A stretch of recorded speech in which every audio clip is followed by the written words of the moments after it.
Mesdames et messieurs, bonjour et bienvenue sur You Midi. Veuillez vous installer confortablement devant votre média panafricain.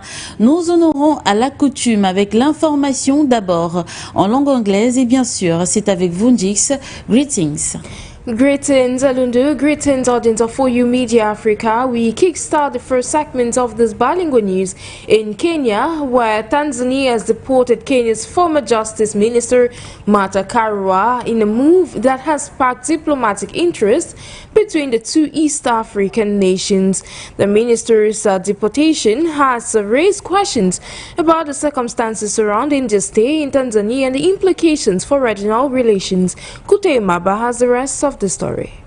Tanzania have deported Kenya's former long-standing member of parliament, Martha Karua, in a move that has sparked diplomatic interest between the two East African nations. Karua was invited by the East Africa Law Society and the Society of Kenya to observe Lissu's treason hearing. Tanzania authorities have viewed her presence as a threat. The deportation has strained relations between Kenya and Tanzania, with Kenyan officials expressing concern over the treatment of their citizens. The move has raised questions about the freedom of movement and residence within the East African Community, a regional bloc that aims to promote economic integration and cooperation. The Kenyan government has summoned the Tanzania High Commissioner to express its concerns over the deportation and demand an explanation. Tanzania officials have maintained that the deportation was carried out in accordance with their country's law and regulations. However, the incident may raise questions about the effectiveness of the EAC's protocols on freedom of movement and residence, which aims to promote regional integration and cooperation.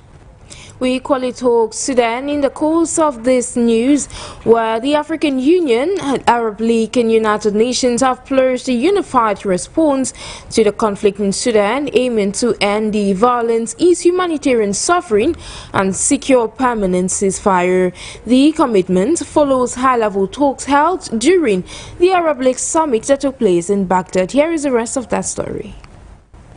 The African Union, Arab League and United Nations have pledged to unify their efforts for a stronger and more coordinated international response to the conflict in Sudan. The commitment was announced in a joint statement following a high-level consultative meeting on sidelines of the Arab League summit in Baghdad. The three organizations emphasized the urgent need to halt the violence, ensure unhindered humanitarian access, and achieve a permanent and comprehensive ceasefire in Sudan.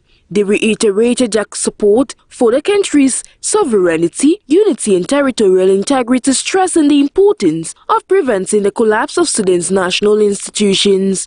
Their joint efforts, they said, will build on existing frameworks such as the UN Security Council resolutions, the Jeddah Declaration and the decisions by both African Union and the Arab League. The leaders also acknowledged past challenges in coordination and trust among stakeholders, which have hindered mediation efforts. To counter these, the called for a new unified approach grounded in complementary clarity of roles and comprehensive as well as comparative advantages. The key outcome of a meeting was the proposal to form a broader caucus of multilateral institutions to strengthen political support and improve coherence in international action. Finally, the leaders agreed to reconvene at upcoming global summits, including the United Nations General Assembly, to review progress and reinforce collaboration in addressing Sudan's crisis.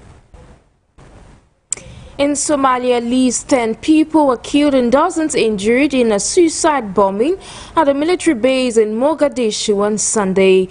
The attacker targeted young recruits lining up to register in a blast that has reignited fears of military or militant infiltration just a day after a senior army commander was assassinated.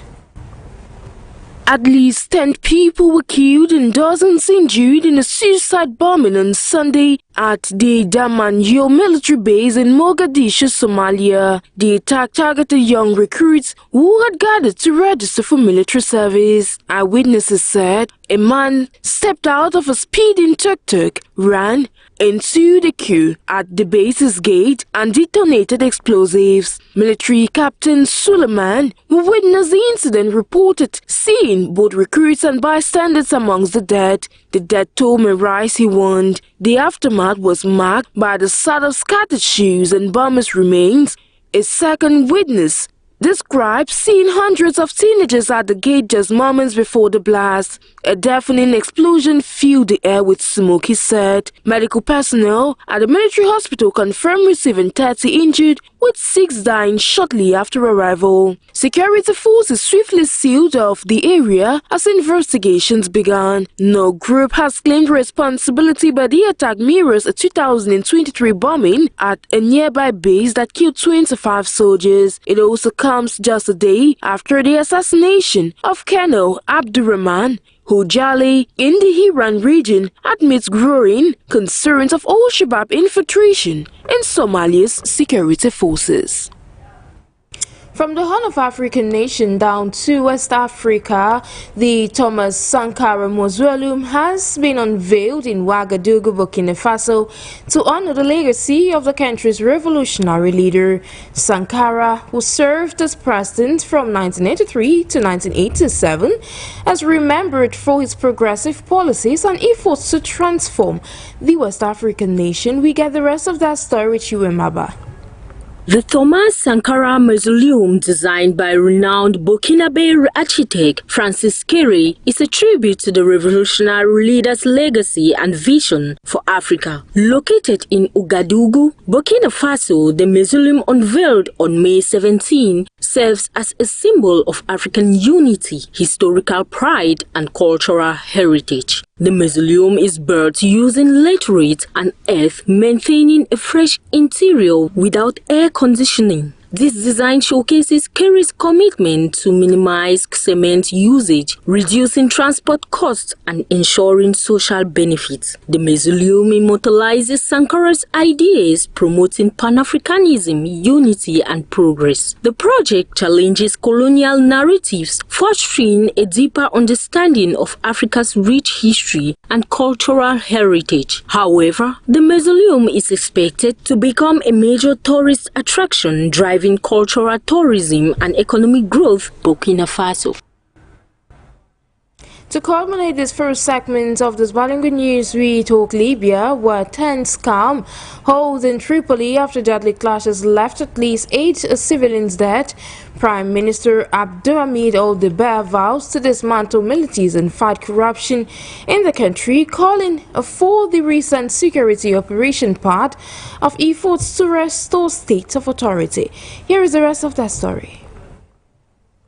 A fragile ceasefire is holding in Libya's capital, Tripoli, following the country's worst fighting in years, as Prime Minister Abdulhamid Al-Dabbagh vows to dismantle militias and uproot corruption. In a televised address Saturday, Dabbagh declared, "We will not spare anyone who continues to engage in corruption or extortion. Our goal is to create a Libya free of militias and corruption," and of course. Dabbagh's comments comes days after he ordered the dismantling of arms groups, triggering violent clashes in Tripoli between rival factions. At least 8 civilians were killed in the fighting, according to the United Nations, before a ceasefire was declared on Wednesday. The violence followed the killing of military leader Abdul Ghani Kelquel, known as Ganiwa, and the collapse of his stabilization support apparatus SSA, a powerful armed group under the presidential council. The SSA, based in the Abdul Salim district, had been aligned with Dabbag's Government of National Unity (GNU), formed in 2021 through a UN-backed process. The GNU's Interior Ministry revealed a chilling discovery: 9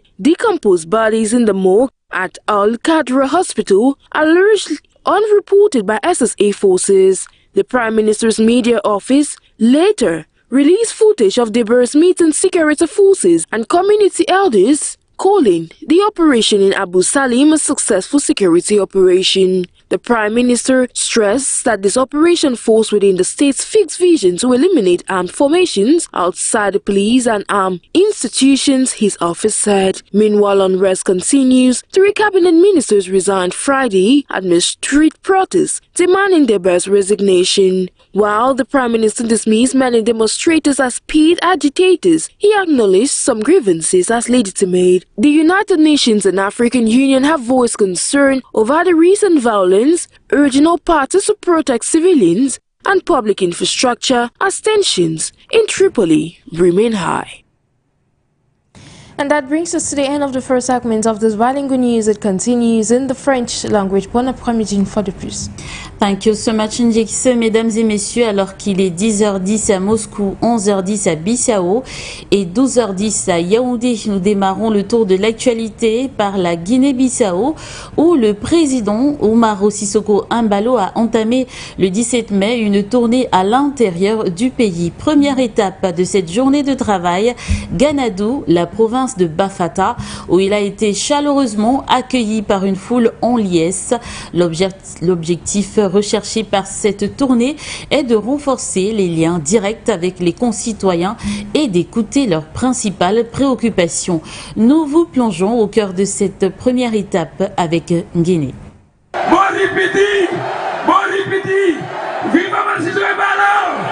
Le général du peuple aux côtés de son peuple.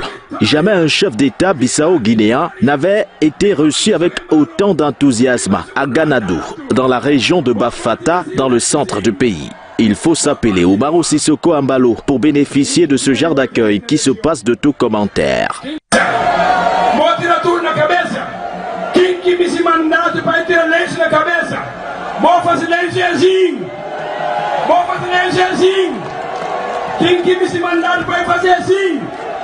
Fraîchement de retour d'une tournée qui l'aura notamment conduit en Russie à l'occasion du 80e anniversaire de la victoire sur l'Allemagne nazie, l'infatigable général Embalo entame une nouvelle tournée, cette fois dans les régions du pays. L'étape Ganadou illustre à elle toute seule l'amour que le peuple bissau-guinéen porte à son dirigeant. Non, détrompez-vous, il n'est pas encore en campagne présidentielle. Mais cette démonstration de force en dit long sur le soutien indéfectible et indescriptible que cette localité porte au général Embalo.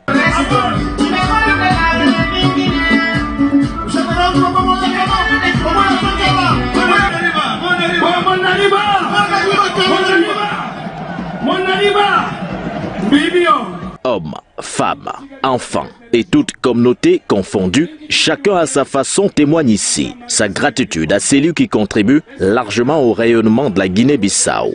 Liesse populaire, chant à sa gloire, écharpe brandie, Ganadou n'est que le point de départ d'une tournée qui le conduira dans d'autres localités à l'intérieur du pays, toujours animée par la même vision, la transformation infrastructurelle de la Guinée-Bissau, une priorité pour le général Umaro Sissoco Embalo qui en quelques années seulement a réussi à stabiliser le pays.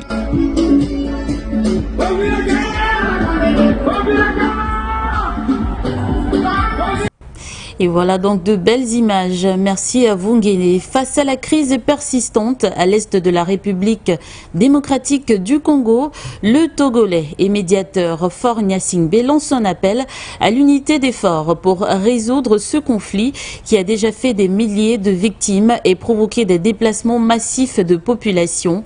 Lors d'une récente rencontre à Lomé, il a souligné l'importance d'une approche collective et coordonnée pour promouvoir la paix et la stabilité dans la région. Le récit de Bala. Lors d'une rencontre récente à Lomé, le président togolais Faure Gnassingbé a lancé un appel vibrant à l'unité d'efforts pour résoudre la crise qui sévit à l'est de la RDC. Cette crise, qui dure depuis des années, a déjà fait des milliers de victimes et a provoqué des déplacements massifs de population. Le président Gnassingbé a souligné l'importance d'une approche collective et coordonnée pour promouvoir la paix et la stabilité dans la région. Selon lui, l'Afrique doit se mobiliser pour faire face aux défis sécuritaires et humanitaires qui affectent la RDC. Il a insisté sur la nécessité d'une coopération régionale et internationale pour trouver des solutions durables à la crise. Nous devons travailler ensemble pour trouver des solutions à cette crise, a déclaré le président Gnassingbé. Cette rencontre à Lomé a offert une occasion pour les dirigeants africains de discuter des moyens de renforcer la paix et la sécurité dans la région des Grands Lacs. Les participants ont échangé leur expérience et leur point de vue sur la manière de résoudre la crise et de promouvoir la stabilité dans la région. Le président Faure Gnassingbé a réaffirmé l'engagement du Togo à contribuer aux efforts de paix et de stabilité en Afrique. Il a souligné que son pays est prêt à travailler avec d'autres pays africains pour trouver des solutions à la crise. L'appel du président Gnassingbé intervient dans un contexte où la situation à l'est de la RDC est assez préoccupante. Les groupes armés continuent de semer la violence et l'insécurité dans la région, provoquant des souffrances pour la population civile. Les déplacés internes et les réfugiés sont nombreux à chercher refuge dans les pays voisins. Merci à vous, Bala. Les forces combattantes du Burkina Faso à l'épreuve du feu. Avec courage et détermination, les militaires burkinabés ont réussi à repousser une attaque terroriste de grande ampleur à Djibo, prouvant ainsi leur bravoure et leur engagement à protéger le pays. Bala, une fois de plus.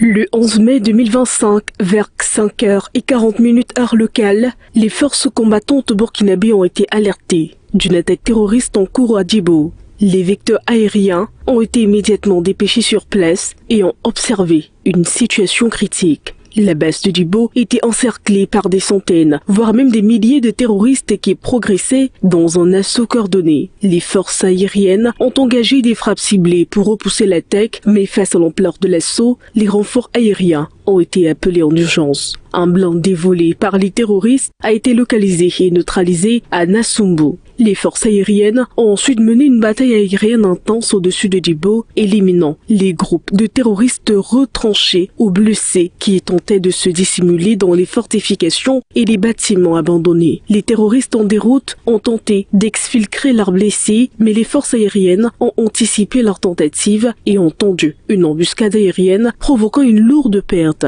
Après avoir laissé les survivants regagner leur base, les forces aériennes ont déclenché une vaste campagne de frappes aériennes ciblées sur les positions ennemies à Nassumbu, à Filio, à Kéréboulé, à Touaremba, à Bouro, à Damba et dans plusieurs autres localités. Dans l'après-midi du 11 mai, la contre-offensive a commencé par Touremba, suivi de Filio, de Belekhe, de Kéréboulé, de Bouro, de Nassumbu, où les positions ennemies ont été verrouillées et détruites. Les forces combattantes burkinabées ont réussi à repousser l'attaque terroriste et à infliger une lourde perte aux assaillants.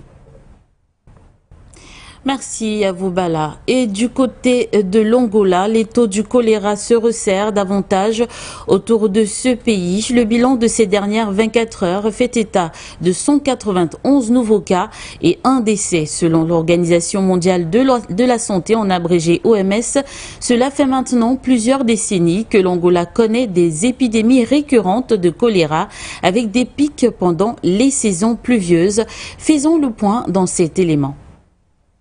En Angola, les ravages du choléra se poursuivent. Au moins 191 nouveaux cas ont été enregistrés au cours des dernières 24 heures, avec un décès au tableau selon les autorités sanitaires du pays. En effet, depuis le début de l'épidémie en janvier 2025, plus de 20 800 cas de choléra ont été recensés dans le pays ainsi que 612 personnes décédées d'après les récentes données du ministère de la Santé. Après que le premier cas de cette année ait été signalé, la maladie s'est rapidement propagée à la plupart des 21 provinces du pays. Environ un tiers de tous les cas connus à ce jour se trouvaient dans la province de Luanda, dans la capitale, tandis que la tranche d'âge des personnes touchées se situe entre 2 et 100 ans, toujours selon les indications du ministère. Il faut noter que le choléra est une infection intestinale aiguë qui se propage à travers la nourriture et l'eau contaminée. Elle provoque une diarrhée sévère, des vomissements et des crampes musculaires. Bien qu'elle puisse être traitée par une simple réhydratation orale et des antibiotiques, cette maladie peut tuer en quelques heures lorsqu'elle n'est pas suivie. Selon l'Organisation mondiale mondiale de la santé, cela fait maintenant plusieurs décennies que l'Angola connaît des épidémies récurrentes de choléra avec des pics pendant les saisons pluvieuses.